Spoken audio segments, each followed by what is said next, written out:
Hillary has been lengthening her excuses as to why she lost the election. She didn't really lose the election. It was stolen from her by, I think it's up to 24 different excuses she has now. Number 24 is content farms in Macedonia. And as I said, my grandfather was a Macedonian content farmer, and we often think about, gathering on the porch and recalling the old days on the Macedonian. He never thought that the old content farmers he left behind in Macedonia would one day steal the U.S. presidential election. They are gnarled, hard-working Macedonian peasants. The way they were able to reach out. When this stuff happens, then anything is a bigger issue than it should be. Some kid was stabbed, and then the attacker was his father ran for mayor for his DSM, and he has some Bosniak mobsters posting pictures of his father they're friends with, and everything is now a government conspiracy, which is what they introduced essentially when they declared everything to be a conspiracy by Mijalkov and Gruevski. So true, yeah. Well, and the more I read, the more I'm convinced that the professional elites in the West are really sick and tired of Zaev. They know that he is a provincial yokel, a sayak. Mm-hmm. They know that he's an idiot. I mean, his actual intellectual limitations are severe, and they are looking with joy to that time when they can just drop him. Mm. I guarantee you that. I'm convinced of that more and more. It's going to be enjoyable to watch that. Once he's outlived, I don't think they care much about having small talk with him. His ability to discuss any issue above tomato prices and marijuana growing at this point. But whether he's still useful, that's the issue now. Exactly. Whether or not he does what they say. And so far he's proven, let's give credit where it's due. So far he has done exactly what they wanted. Mm. So, okay. And welcome to the Macedonian Content Farmers Podcast. Another exciting episode 19. My name is Jason Miko, coming to you from the foot of the Catalina Mountains in Oro Valley, Arizona. And this is Cvetin Šilimanov calling in from Skopje, Macedonia. And we should be preparing for the 20th episode celebration party at some point. We will be preparing for the 20th episode celebration party, although we, of course, don't talk about episode 10. Yep. That just remains, we just don't talk about it. But speaking of the 20th anniversary, so we are recording this today is Sunday, March 24, 2019. And 20 years ago, this very day, 2 decades, Cvetin, seems like a long time, but it isn't. 2 decades ago was NATO's very defensive bombing of what was then still the rump of Yugoslavia. The bombing began in the evening local time, and it started on Belgrade as well as Pristina and Podgorica. And, we expect a lot of historical revisionism going on around this anniversary, and the Western elites who weren't even there on the ground are going to say and are saying and will continue saying that this was about trying to stop genocide. Set aside for a moment the fact that NATO is a defensive organization designed to protect its member states from attack, and this was in no way were any member states attacked by what was then Yugoslavia at the time. And yet it went on this defensive bombing. It was for quote unquote humanitarian purposes. And of course that actually began with the NATO bombing in Bosnia and Herzegovina in 1995, the pinprick strikes. And Bill Clinton telling us that we would only be in there for 1 year, and we're still there almost 25 years later. But to me, it goes, and the professional elites that say this was all about genocide and that NATO was protecting against genocide and whatnot, none of that is true.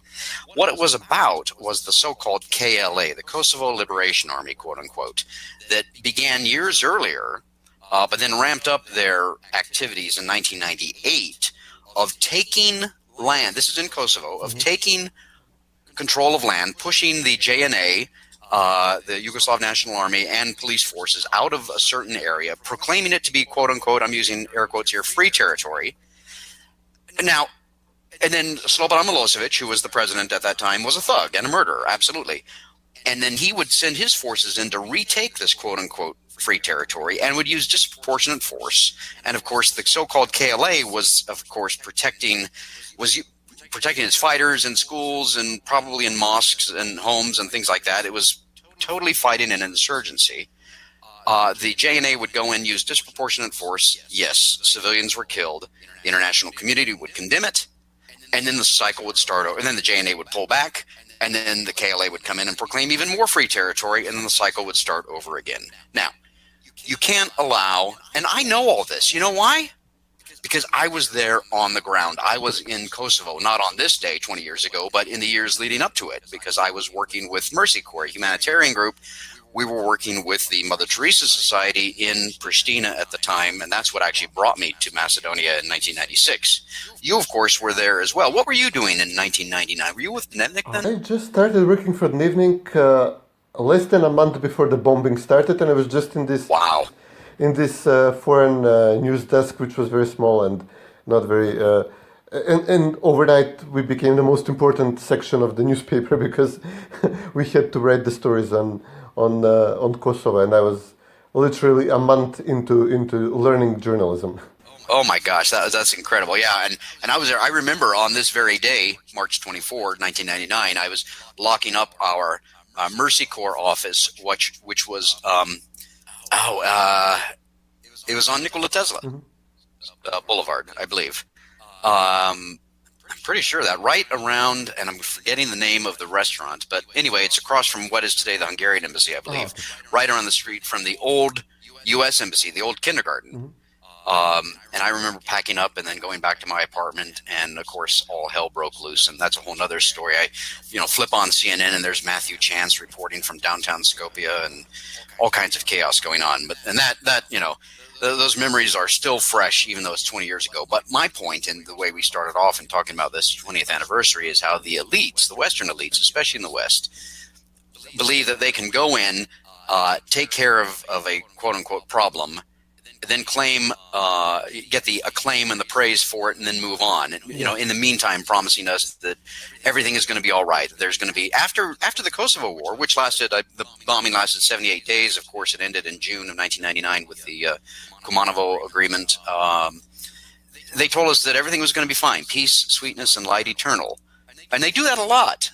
They've done that with the so-called Prespa agreement. They have claimed that now that there's this agreement between Greece and Macedonia, peace, sweetness, and light eternal is going to reign, and the peoples of Macedonia and Greece are going to become best friends forever. BFF, right? Best friends forever. And that all the problems are now solved. They're going to take the acclaim for it and the praise, and they're going to move on to their next issue and whatnot, leaving the locals to have to deal with the terrible consequences. And we got a lot to talk about, as always. And I just wanted to bring this up because it kind of leads from what I was just saying. I just saw an article today in the English version of the Greek daily Katamanini on some professor in Western Australia, John Melville Jones. Obviously, he's not Greek, not Macedonian. He's Australian. And he is proposing now that the Macedonian language be called, quote, modern Macedonian, to distinguish it. Yes, I got a good laugh out of it as well. To distinguish it from ancient Macedonian and Greek, etc. And so, but this is just one example of how the so-called Prespa agreement was designed to solve all these issues.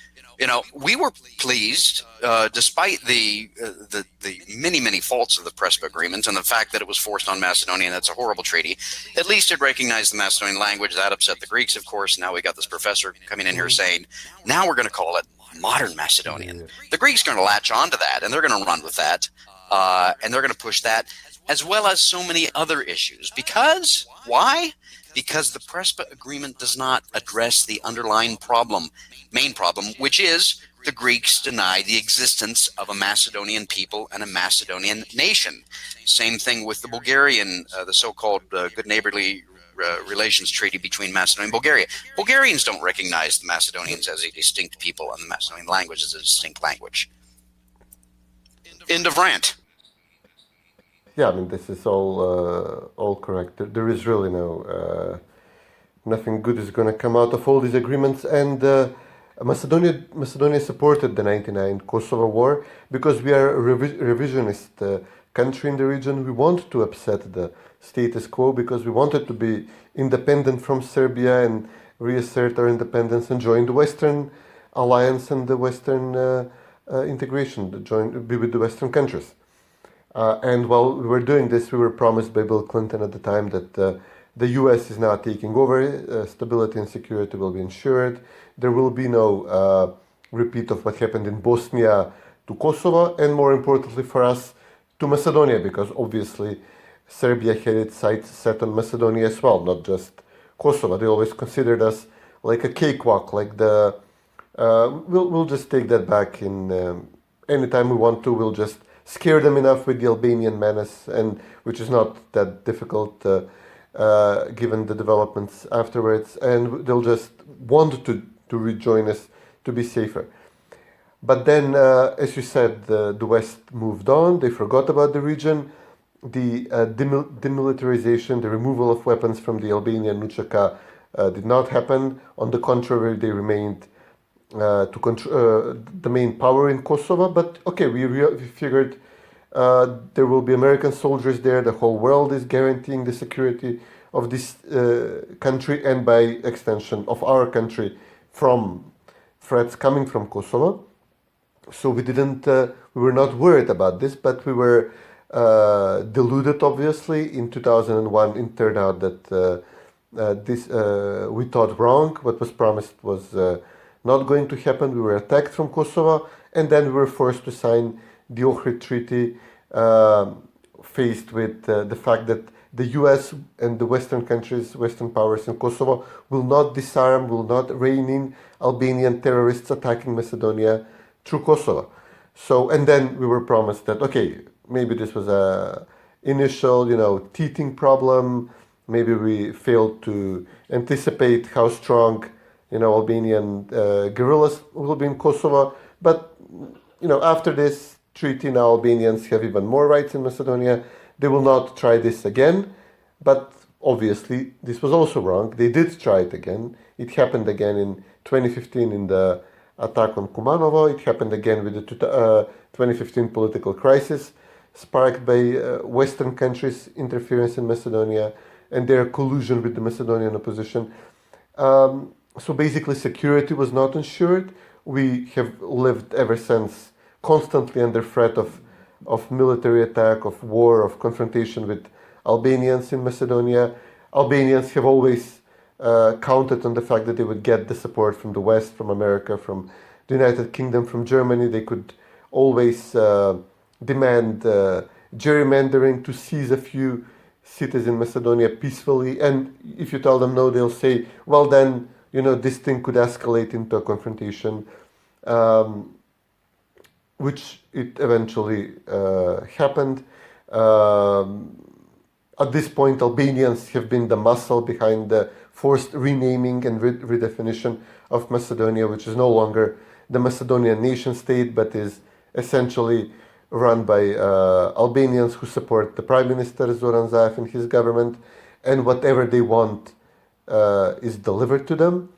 The latest request is from the Islamic community, which demands immediate return of enormous properties across the country, which were given to them by the Ottomans when the Ottomans were the occupying power. So you can imagine how much land a mosque would receive as a vakuf, as the Ottoman grant from the ruler in those times, and they now want it back. And they say, you give it back to us in 10 days, or we tell the Muslim faithful not to vote for your candidate in the presidential elections. So this is like our daily life ever since 2001, to the point that basically Macedonians figure, well, listen, maybe it's better we partition the country, split from the Albanians, we would be safer, and all these blackmails would stop. So the failure of the West to rein in the Albanians, in fact, the fact that the West kept using them as armed muscle to discipline, in quotes,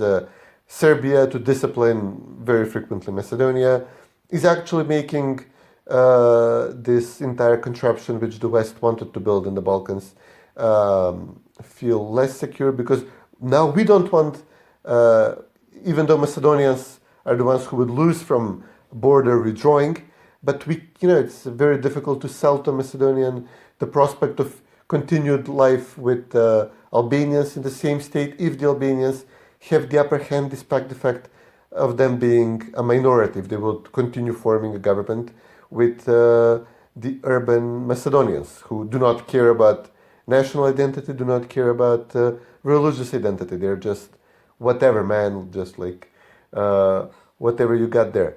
So well, think about that for a minute. Well, I want to just kind of touch on a couple of things you said. Yeah, first of all, you talk about the urban elite in Macedonia that don't have any belief in their identity.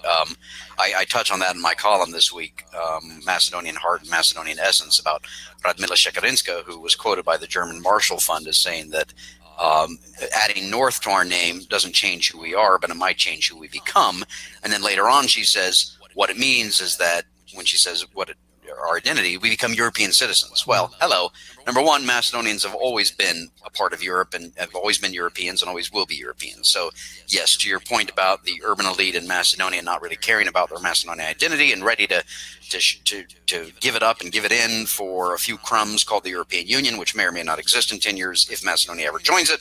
We'll see on that. Number two, going back to your point about 2001, here we are not celebrating, but remembering 20 years ago with the NATO bombing of what was then Yugoslavia and all of the problems that resulted from that, et cetera, et cetera. In 2 years, we're going to be talking about the 20th anniversary of the 2001 crisis in Macedonia and the NLA, not the KLA, the NLA, which was basically the leadership of the NLA in Macedonia, the so-called National Liberation Army, were the losers for the power and the spoils in Kosovo in 1999.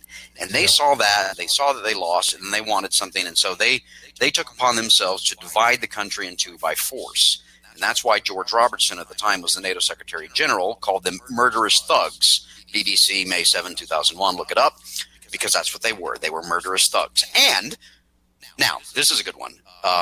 Eleanor Nagy, who was the Deputy Chief of Mission at the U.S. Embassy, she came, I think, after the end of the conflict in 2001, shortly thereafter. But in 2002, I remember her telling me, and this is a direct quote from the Deputy Chief of Mission of the United States Embassy in Skopje, Macedonia in 2002. She said, and I quote, "We," meaning the West, "we made a deal with the devil on the Ohrid Framework Agreement." And this is an evangelical Christian comparing the NLA and Ali Ahmeti to the devil. Now, that's a bit generous. I wouldn't call Ali Ahmeti the devil, but I would call him a demon in human disguise, and all of the people around him. So yes, this is the United States Embassy saying we made a deal with the devil. That's true. Now, the good news is, and your point about partition, that is never, in my opinion, the way to go. We just keep fighting. We keep buggering on, as Winston Churchill would say. The Macedonian Albanian parties have a fatal flaw in them, in my opinion, and that is that they are all cult of personality parties. So we remember in 2001 with the Ohrid Framework Agreement, the two Albanian parties that signed that were PDP, Emir Meri, and DPA, which at the time was Arben Shaferi. Both men are quite literally dead, and both parties, PDP is gone. DPA is almost gone. When Ali Ahmeti dies, which can't be soon enough, Dewey will split and will fall apart, and other parties will take its place because, again, Macedonian Albanian parties are cult of personality parties. They are not based on ideology or policy.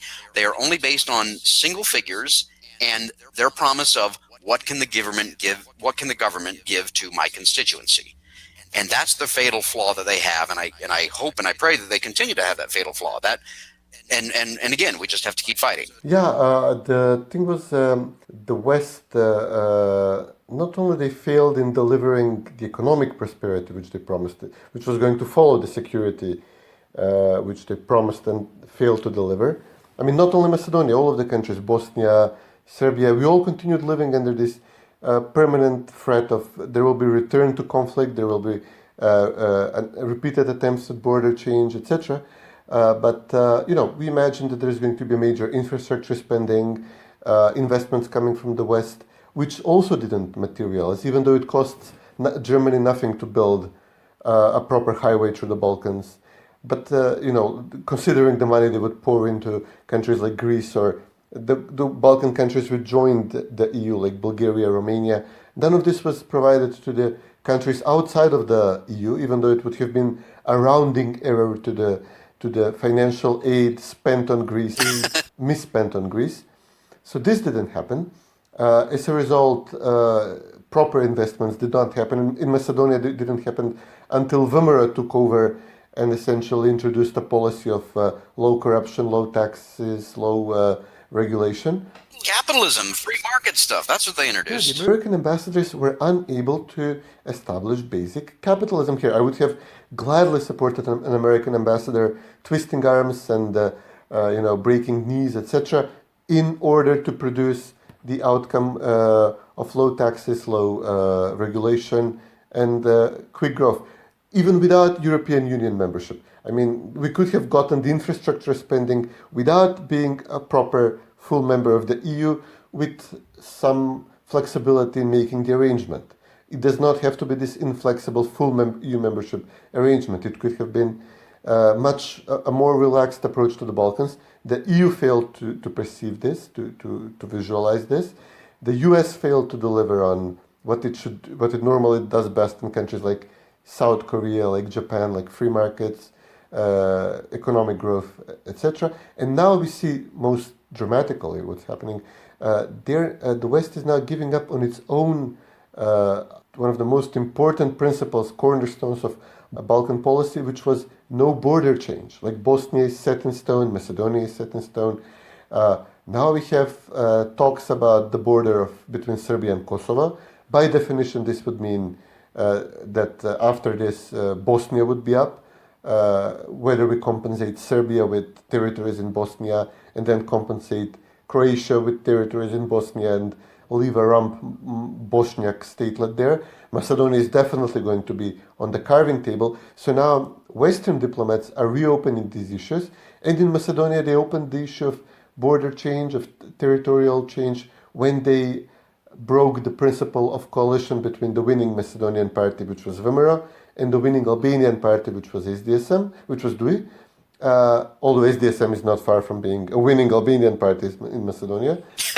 And they broke this principle, and this is now no longer a country where the majority population, Macedonians, elect the government. The government is cobbled together by a minority of Macedonians, and then putting nearly all Albanians at the other end of trying to balance it out. And arrest the requisite number of opposition members of parliament you need to form the government from the Macedonian side. So we have the West failed in the prosperity part of the Balkans. I mean, the infrastructure which got built in places like Kosovo, just go through those reports about the level of corruption between Bechtel, American companies, how much money they milked from Kosovo. Instead of pouring money in, they're pouring money out of this. They're bleeding it dry. And obviously in this environment, when the US ambassador in Kosovo is the principal generator of corruption in the country, no sane private company is going to come and open a manufacturing plant. Ergo, we saw the result that people in Kosovo essentially rival Syrians and Afghans by the number of asylum claims in Germany. Even though there is no war in Kosovo now, but it's easier to travel, obviously, to Germany from Kosovo than from Syria. So they apply for asylum in numbers equaling those of Syrians. This is how bad economic prospects were. And as a result of this failed economic policy, development approach to the region, we are now again talking about the security issues, the hard security issues, which is whether Macedonia is a Macedonian state, what kind of a state is Bosnia, whether we redraw the borders between Kosovo and Serbia. So any gains which may have been won by the 99 intervention and the 95 NATO intervention in Bosnia and Kosovo, this is all going to evaporate the moment we begin redrawing the borders, which is soon. Well, Interesting and good points that you bring up there. This, of course, speaks to, Friedrich Hayek, the economist, Austrian economist, wrote The Fatal Conceit, in which he's talking about the fatal conceit is how men and women think that they can fully understand the financial market and institute a command economy, knowing what all the outcomes are going to be. And that's on the economic side. But the fatal conceit in this is that men and women think that they know what they can do in terms of foreign policy in Kosovo and in the Balkans in general, and that they can possibly know that by doing this and tweaking that and implementing this policy and running roughshod over these people here, whatever it is, they think that they can know all the possible outcomes of their actions, and that's absolutely impossible. And yet they do it anyway, based on their own self-interest, of course, not thinking about the locals. And that is why I think it is so important for leadership in Macedonia. And, I pray about this daily for leaders in Macedonia to rise up that are going to be able to talk about Macedonia's interest and tell the foreigners, especially the Western professional elites, where they can go and what they can do and where they can stick it, and will defend Macedonia in every way, shape, and form. And I know those people exist in Macedonia. I've seen them before, and we need those types of leaders in Macedonia today. Yeah, well, the experience of Nikola Gruevski, who was precisely this type of leader, to a large extent, what happened to him, the ruthlessness with which he was attacked by the West was, I suppose, meant to send a message to people like Vucic, to people like, at this point, Zaev is openly conspiring with the Serbian opposition and funding it to start protests in Serbia, and, guided by his American advisors like Eric Burns and David Stevenson. They're openly talking about, we're going to export our colored revolution into Serbia. The Macedonian scenario is coming to Serbia. Today, Djukanovic in Montenegro, he denied that he sees the developments in Montenegro like a Macedonian scenario, but it literally is. It's exactly what's happening to him as well. So we had this type of leaders, but the idea was to break one of them so that no others rise up. Although obviously it's going to misfire, because just like in the US, just like in the UK, in Italy, in Poland, in Hungary, you cannot rule the majority of the people by arrests and intimidation. It's only going to backfire on you. The elites are trying it all around the world.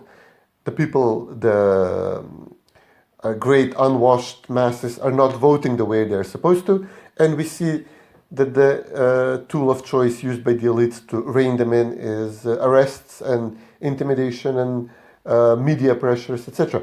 But it's not going to work. Right. No, I agree with you. And to your point about what's going on in Serbia and Montenegro, I've seen a lot of news columns, a lot of articles, analysis, and things like that.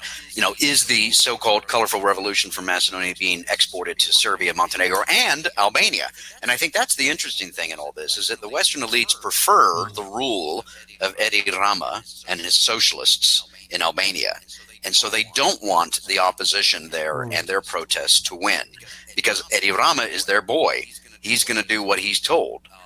Whereas in Montenegro, each country, of course, is different. In Montenegro, we always knew that Milo was a crook for the past, as long as he's ruled Montenegro as either the prime minister or the president. But the West needed him to get Montenegro into NATO. And now they don't need him. And so they don't necessarily care as much. And Serbia, of course, is a different issue.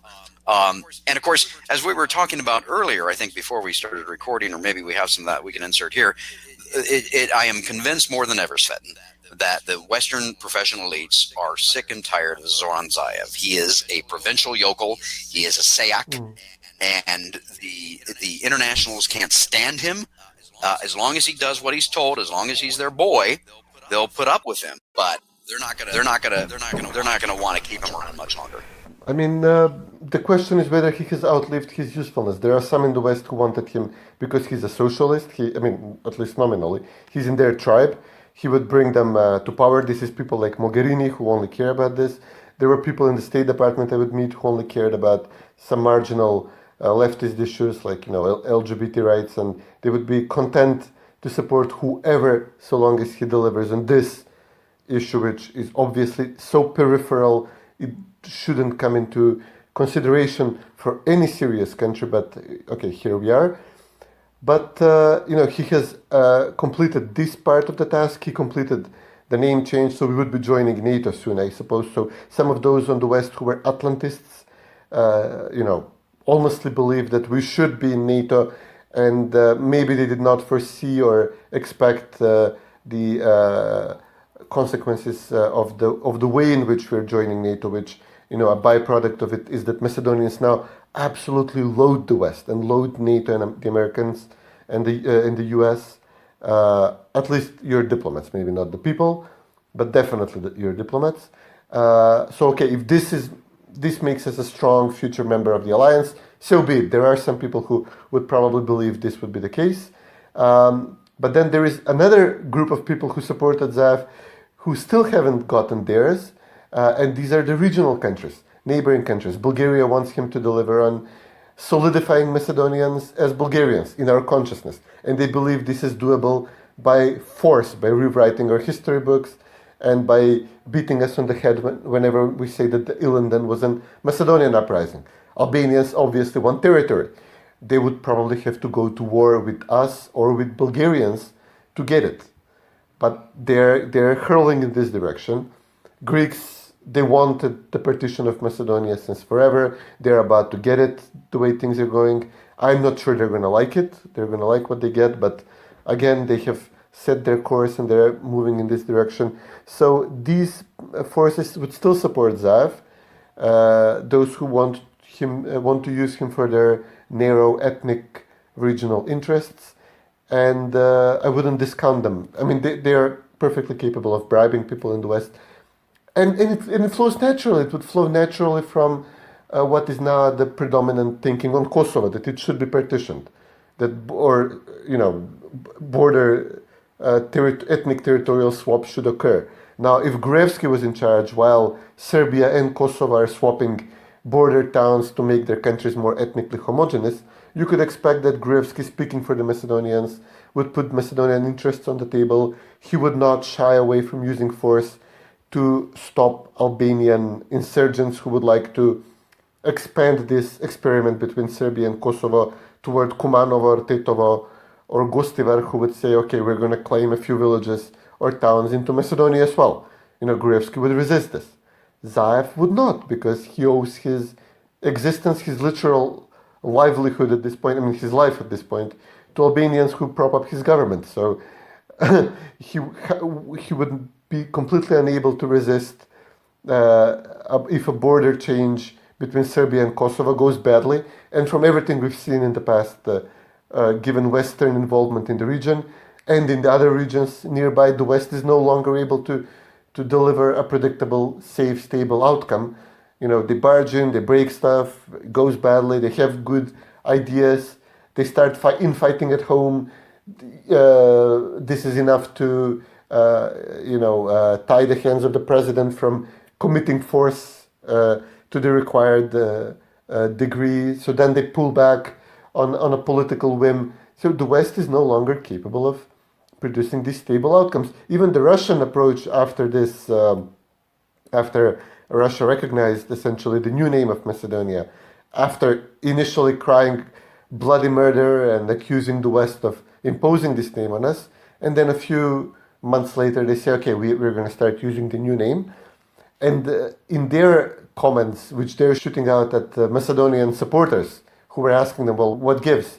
And their response was, well, we're obviously viewing seeing that the region is moving toward ethnic conflict, and we don't want to be seen as involved in this. We don't want, when things explode in your country, to leave like an excuse for the West to say, well, listen, Russia is stirring trouble because they supported the opposition, they didn't recognize the name.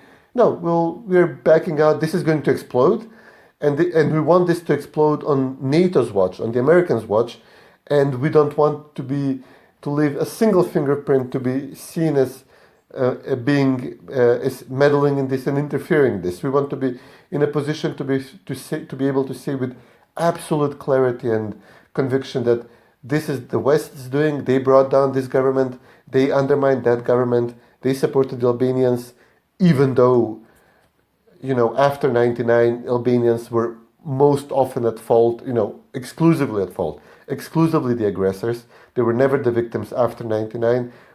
They would stir up trouble and they would be supported by the West. So, these guys, the Russians are just going to wash their hands of the region. Why would we be involved? This is your problem. You broke it. And we expect that it's going to break spectacularly soon. And they might be right. Well, interesting. I had not read those Russian comments, and I'm glad that you brought them up, not only for my benefit, but for our listeners. If I haven't read them, then I'm sure most of our listeners haven't read them. And I find that interesting. I find that unfortunate that they're saying that there's going to be ethnic conflict in the region. Now, I certainly hope there isn't. I think all of us hope there isn't. We want to see a stable and prosperous Macedonia. Nothing is predetermined. So the Russians can say that, ethnic conflict is coming. Various other analysts have basically said that same thing, especially when we talk about what's going on between Kosovo and Serbia, that's going to create, as you just pointed out, the various scenarios with Bosnia and Serbia, maybe Macedonia, etc. I don't believe that is pre-written. I don't believe that, nothing is predetermined, and it's up to the leaders, it's up to the people to decide what direction it's all going to go.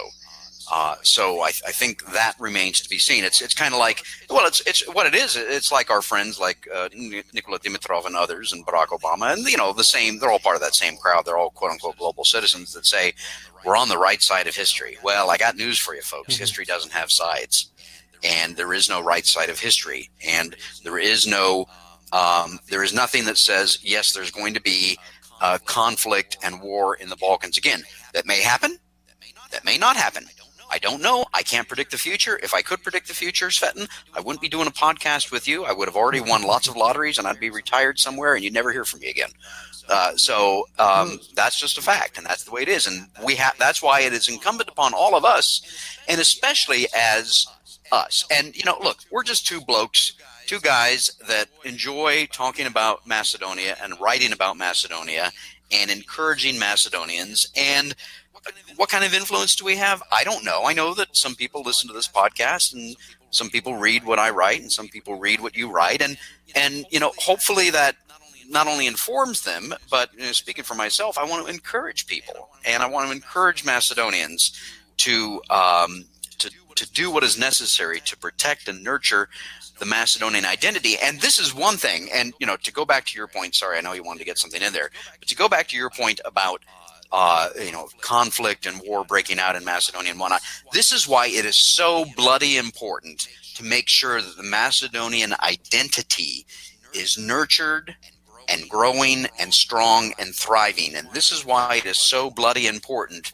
for Macedonian parents and grandparents and uncles and aunts to teach their children, their grandchildren, their nieces, their nephews about Macedonia's rich history, its culture, its heritage, its language, its faith. All of that has to be strengthened because it strengthens the identity. And when the Macedonian identity is strengthened, then the Macedonian nation and the Republic of Macedonia is strong. There is definitely going to be a backlash on the Macedonian part. There can't not be, given the pressure against Macedonian identity and the self-determination from Greece and all the other neighboring countries. I'm not sure what shape it's going to take, whether it's going to be presidential elections or whatever. There is definitely going to be a tremendous pressure, but there is also the fact that there is no major country in the world right now which supports Macedonia as a Macedonian nation state. And this weakens us badly. And, you said it's not determined that there is going to be a war in the Balkans, but there more often is than there isn't. And there is this famous, I like to joke, there is this Serbian song about the First World War, the Balkans War and the First World War, where they sing which battle occurred in which year, and they sing in the 12th year, it's 1912. So in 12, we were attacked by we fought the Ottomans, and then in 14, the Austrians attacked us, and then we beat them, etc. But it's remarkable they don't use the first two numbers, so they don't say 1912, 1913, 1914. They say in 12, 14, 13. So you can just recycle it for every new century, and you probably won't be wrong. But this is 2019. We're already past 12, 13, and 14 of this century. Well, so you might have to wait another. No, they had their wars a bit earlier in the 1990s. This time, they couldn't wait for 2012 to repeat the first Balkan War. They had it in 1991. This time. Well, okay, yeah. So, but and this is an interesting kind of aside. Human nature, okay. Human nature, as conservatives understand and know, human nature is immutable. It's unchangeable. It doesn't change. Whether you believe that the world and mankind are 6,000-7,000 years old, or the planet and everything is 5 billion years old, it doesn't matter. Human nature doesn't change. And the natural state of mankind is not peace, it is conflict and war. And the fact that and that's been throughout all of human history. The fact that we have had quote unquote relative peace for the past 60, 70 years is unusual. So you might be right about that, but then again, you might be wrong. So we're just going to have to wait and see. No, I mean we do not have anywhere near the economic growth which would be required to fuse our type of peoples together. I mean, we've seen it in the U.S. You can fuse, Jews and Muslims can live relatively peacefully together, and Irish and English and different types of Germans who would kill each other in the old country for centuries can live together with Jews as well in the United States without going at each other's throats all the time. But this is because of the enormous economic potential and growth and dynamism of the past centuries, and which is still going strong even now. We failed to have in the past 20 years after the Kosovo War anything near that, which would allow us to bury the hatchets. And now we are furiously hacking at the foundations of the Balkan security, as decided and declared by the Western powers in 95 and 99 and 2001. Undermining Macedonia as a Macedonian nation state just to get rid of Gruevski, who you personally dislike. Okay, fine, you don't like the guy, but like it or not, he was the only thing breathing out and declaring Macedonian nationhood and national pride. Once that is out of the picture, you threw the baby with the bathwater. Now everybody is going after Macedonian identity, Macedonian territories, etc. And we have undermined the stability. And while Gruevski was in charge, even though he was easily the most democratic prime minister we had in this country, and maybe Georgievski would compare here, and this openness was seen as weakness in the case of Georgievski and Gruevski, and this contributed to the downfall of both of them. So Gruevski was absolutely, for Macedonian purposes, light years ahead in terms of openness and democracy, but still he was declared by the people who wanted him gone, who wanted to declare him as an autocratic leader, and they would say, listen, he wants to rule through stabilocracy. We cannot afford stabilocracy, we need to have democracy. We have to upturn the apple cart at some point, if necessary, to have democracy.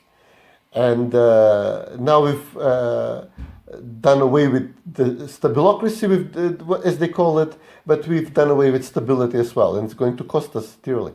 Right, and one last thing, real quick. The reason that the professional Western elites wanted to get rid of Gruevski was so that they could install Zaev, or somebody like him. In this case, they got Zaev, so that they could therefore broker an agreement with Greece and wipe the dust off their feet, so to speak, and move on.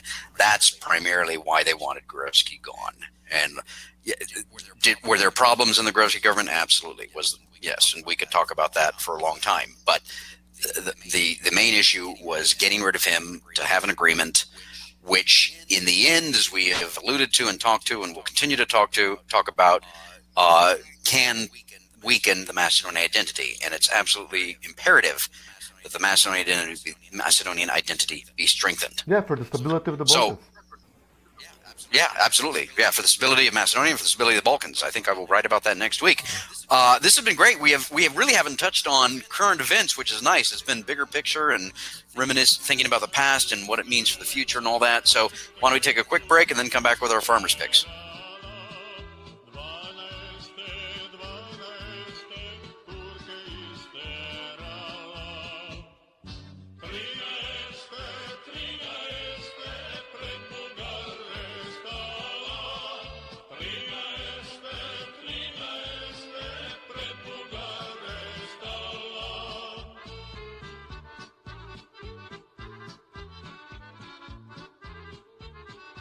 And welcome back to the Macedonian Content Farmers Podcast.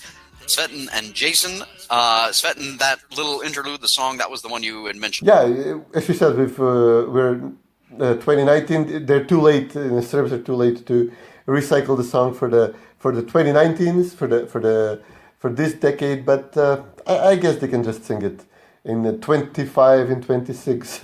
War started again. I don't have any songs like that in our culture. I know we have one that goes, in 1814, we took a little trip down with Colonel Jackson down the mighty Mississippi, where we took a little bacon and we took a little beans and we fought the bloody British in the town of New Orleans. Oh.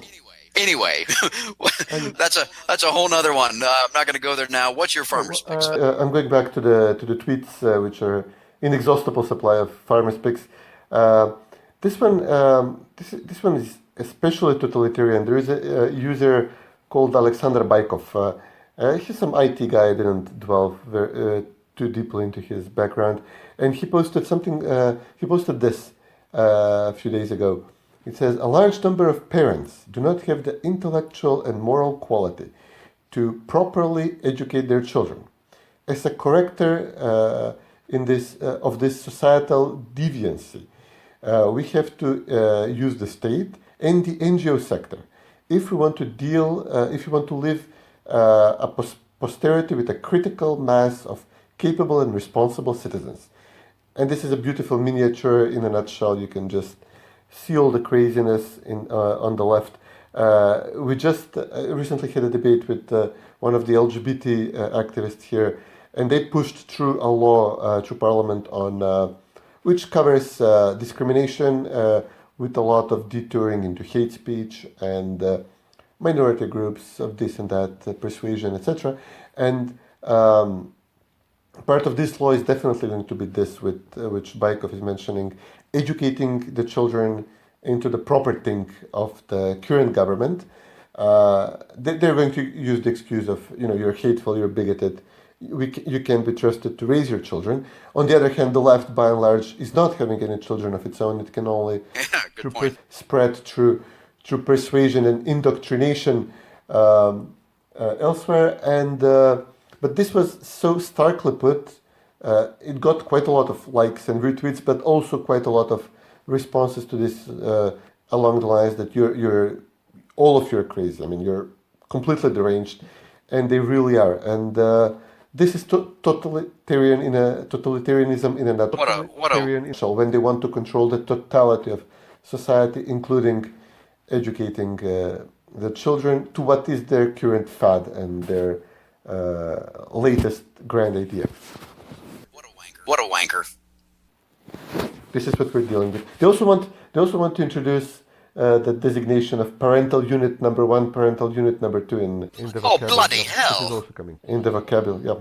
Well, yeah, that's what you get with Zaev. So, well, I've got a farmer's pick that's so we'll end on a happy note on Macedonian wine. So this is an article I just noticed in Deutsche Welle. It came out today. It's written by a Greek writer, of course, but this is in response to an incident that happened earlier in Germany at one of the wine fairs.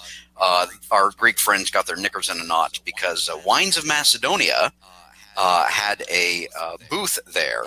And our Greek friends said, no, you can't have that. It can't say Wines of Macedonia, even though Wines of Macedonia, of course, is a private organization. It's a collective that supports Macedonian wines around the world and whatnot.